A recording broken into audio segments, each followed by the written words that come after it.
I do the 3 square meal every day. Chineke go say you don't Jesus. As the commissioner from Isukwato. That class, His Excellency, that you are here. The time for us to speak has not come. But I'm a man that who believes. When I believe in something, you only need to bring out my dead father for me to change my mind. And I've said it time without number, and I will still say it again. Whether anybody likes to hear it or not, 2027, Joga will support you. My family will support you. Isukwato will support you. Abia will support you. The entire people that love Joga and Abia will support you. Because when you see a good thing, you must recognize it.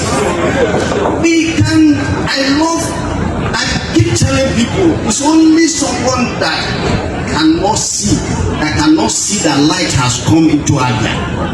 But today, people will be proud to say, I'm from Abia State. Before now, one man or one small girl in Imo State, that's what she used to mock us in 2023. But today, I don't think she'll be able to say that again. Because today, God has answered our prayer. New things are happening.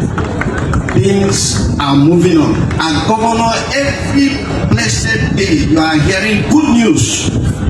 Good news. The endless orchard we talked about. A few days ago, the governor signed an agreement with a very renowned company that is into farming. This is something that is worthy of note. That every Abian must put hands to support this man to complete what God has given him to do for us.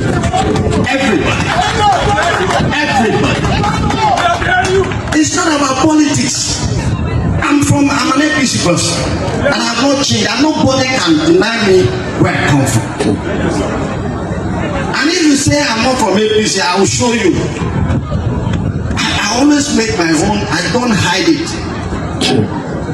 I am an APC person, but when it has to do with the governor, I stand with Alex Otti. When it has to do with the president, I stand with Jogo. Because I want good thing for them.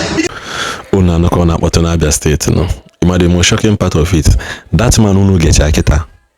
Onya bụ APC member or APC member in Abia State.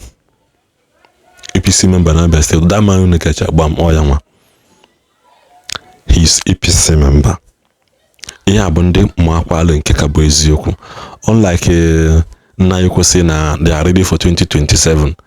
Na achọ ọgụ ka anụ achọ ka egbuile mmadụ na ka egbuile mmadụ ọkwa ka ife ndị mmadụ na-akọ n'ọnụ. Ndị mmadụ na-akọ n'ọnụ. I just pray that this young man kwuchala ihe anụ that na ndị APC ekwe hapịa. Because ha asị na-ego bigo na rafia ha asị na-ego bigo na ego na gị akwa na gwogwumen. Mana the good works of Alex Otti nwa mama. Alex Otti, the good works on the mainland Abia State, we keep speaking for him. Inano, the good works of Alex Otti, we keep speaking for him. Alex Otti is an example that you should start questioning your governors, start questioning your local government chairman, start questioning your House of Assembly, start questioning them, because now if Alex Otti can do this in 3 years, then what is stopping your village? A political party, some political party rule in there for 16 years. Some may rule enough for 20-something years. Some may rule enough for 80 years. What have they done to the society? Nothing. Alex Otti put a mepende madanya Nigerians were more that na yeah side that is impossible in 4 years. It is actually possible in 2 years. Ayoku health care battle taban. Ayoku ego na akwụndị ọlụ. Ana akwụndị ọlụ n'ọnwa ndo na-ezuru ha. Ana ekwu okwu obodo dị mma. Imagine that na with this level of composure in Abia State, the man are affecting mother and brain. Abia State is too hot and too distant. cheki obodo ni cheki Nigeria niile na-agbagara aghara kịta sị gị na hit dị ifunu gị onye na-Abia steeti sị na hit na-eme ya because one obodo dị neat, two mmiri na-ezo because ọ ebe ihe ọma dị ka mmiri na-ezo, three ọkụ dị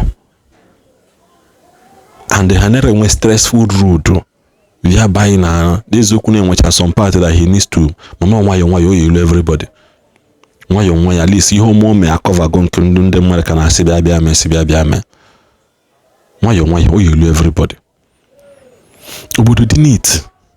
Ihe a na-agụ n'ofu video last time mmadụ mee video one woman na moto ịtụ bụpụta ihe na main road wee sị ya ngwa ha bịa kpocha azacha. It is very much possible that Nigeria ya dị mma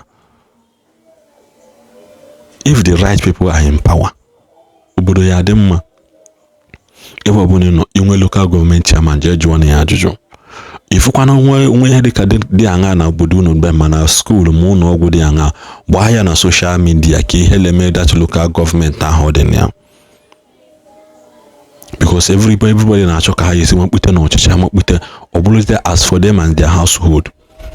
The first thing to do is to start sending their young men abroad and ebupụzi ego ewere akaụntụ onye a na-alụ ndị ego ewere akaụntụ onye a na-alụ ndị. By the time of somebody sending like 20 people abroad, those 20 people were account mmadụ 15 na-ebufu ego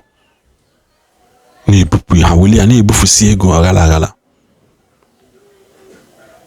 Man, I'm so happy for Abia State I'm very very happy for you guys. Biko the only thing na you dey win bụ chikọ na aka ọnụ ka unu mee ka Abia State dị mma. I will keep speaking this truth until for changes na that area. Chikọ na aka ọnụ unu ekwekwana ka ndị Abia go bie unu because they don't mean well for you people. Ihe jizi n'ihe mere n'Imo steeti mbọsị wee mụrụ ihe ndị City Boys and City Girls movement ihe ji n'ihe ha gabiga n'Imo steeti wee mụrụ ihe. And you think that this problem will end today? So na Nigeria ka ihe ebe akwa insecurity a big rise, ebe akwa na ọkụ adọrọ a big rise, ebe akwa na ụmụ nwaanyị na-anwụ n'ụlọọgwụ adọrọ mma a big rise na groundnut oil, ebe akwa sị lụalụgo ụzọ a big rise, ebe akwa sị na obodo nwe ka o si dị na fuel gallon a big rise. Are we living in a rice republic of Nigeria? Nigeria ọbụrụ na rice republic of Nigeria. To make it even worse, obodo na anyị nwana akọ rice nwana all those things bụ imported import wa ibi ofu onye ọgbagalia ya akpa ha jikwa ego wee biyali afa ha na ya. Akwifugo they can import those rice buli agbe na akpa ha ji aka ha wee rebrand akpa ahụ ha gbechazi ya na aka ebupụtakwa ya nyawo unu na anwụ kunu wee bulukwa ihe nwa na ha si na ha nyere unu for free.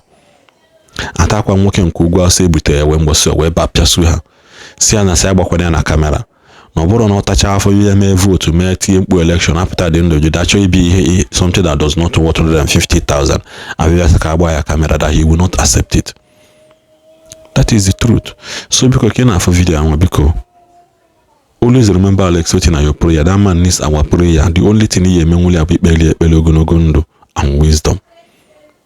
That is it, ogologo ndụ and wisdom, strength to govern the Abia State with the fear of God. With the fear of God. All these political vampires, their time has expired in Abia State. All those people who want power by force. Also, I say we need to send in Abia State. Mahabon Haligolodia. All those people he need the so to Abia State government now. God the number.